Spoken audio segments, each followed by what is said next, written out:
Welcome to SRN video. February 2026 exam fees கட்டுறதுக்கான last date. இது வந்து Tamil Nadu other than Chennai city higher ஸ்டூடெண்ட்ஸ்க்கும் சரி லோயர் ஸ்டூடெண்ட்ஸ்க்கும் சரி எக்ஸாம் ஃபீஸ் கட்டுறதுக்கான லாஸ்ட் டேட்டு December 15. 10 ரூபா ஃபைனோடனா December 25. Madras Sabha Chennai city students Prathmik to Praveen Uttarardh ஸ்டூடெண்ட்ஸுக்கும் எக்ஸாம் ஃபீஸ் கட்டுறதுக்கான லாஸ்ட் டேட்டு December 15. இது ஃபைன் இல்லாமல் இதே 10 ரூபா ஃபைனோடனா December 25 12/2025 வரைக்கும். அதே போல் ஆந்திரா, கர்நாடகா, கேரளா இந்த ஸ்டேட்டில் இருக்கிறவங்களுக்கும் பிராத்மிக் டு பிரவீன் உத்ராத் ஸ்டூடெண்ட்ஸ்க்கு எக்ஸாம் ஃபீஸ் கட்டுறதுக்கான லாஸ்ட் டேட்டு December 15. ஃபைனோடனா December 25. ஆன்லைன்லையும் இதுதான் last date. So December 15, December 25 ஆன்லைனாக இருக்கட்டும் ஆஃப்லைனாக இருக்கட்டும் இதுதான் லாஸ்ட் டேட்டு.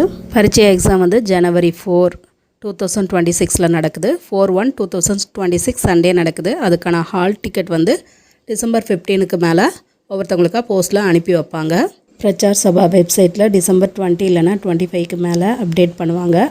அதில் நீங்கள் ஹால் டிக்கெட்டை வந்து பிரிண்ட் அவுட் எடுத்து வச்சுக்கலாம். திருச்சி சபா students other than Chennai city students Prathmik, மத்தியமா, ராஷ்டிரபாஷா, பிரவேஷிகா 4 எக்ஸாம் எழுதுகிறவங்களுமே அப்ளிகேஷன் ஃபார்மோட தட்ஜ் ஃபார்மை ஃபில் பண்ணி அனுப்பணும். ஹையர் விஷாரத் பூர்வாத், விஷாரத் உத்ராத், பிரவீன் பூர்வாத், பிரவீன் உத்ராத்துக்கு மட்டும் நீங்கள் ஆன்லைன்லேயே அப்ளை பண்ணலாம். ஸோ இந்த டவுட் கேட்டுக்கிட்டே இருக்கீங்க, அதுக்காக கிளியர் பண்ணுறேன். பிரச்சார் சபா வெப்சைட்டில் உங்களுக்கு அப்டேட் கொடுத்துக்கிட்டே இருக்காங்க. ஸோ அதை பாருங்கள். பிராத்மிக், மத்தியமா, ராஷ்டிரபாஷா, பிரவேஷிகா வரைக்கும் அப்ளிகேஷன் ஃபார்ம் சப்மிட் பண்ணணும்.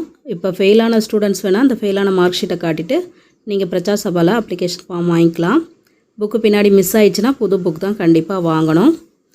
பரீட்சையாக ஹால் டிக்கெட்டு இன்னும் அப்டேட் பண்ணல. December 20க்கு மேலே அப்டேட் பண்ணுவாங்க. இதில் போய் ஹால் டிக்கெட்டுன்னு போய் செக் பண்ணி நீங்கள் பார்த்துக்கோங்க. நீங்கள் ஆன்லைனில் பே பண்ணி முடித்த பிறகு ஆன்லைன் பேமெண்ட் இன்ஃபர்மேஷன் அது சரியாக நீங்கள் பண்ணிட்டீங்களான்னு இதில் போய் செக் பண்ணி பார்க்கலாம். செக் பண்ணிங்கன்னா கம்ப்யூட்டர் ஜென்ரேட்டர் ரெசிப்ட் வரும். ஸோ உங்களோட இந்த URN நம்பரை சேவ் பண்ணி வச்சுக்கோங்க. ஸ்க்ரீன்ஷாட் எடுத்து கூட வச்சுக்கோங்க. ஸோ இந்த வீடியோ உங்களுக்கு யூஸ்ஃபுல்லாக இருக்கும்னு நினைக்கிறேன். தேங்க்யூ.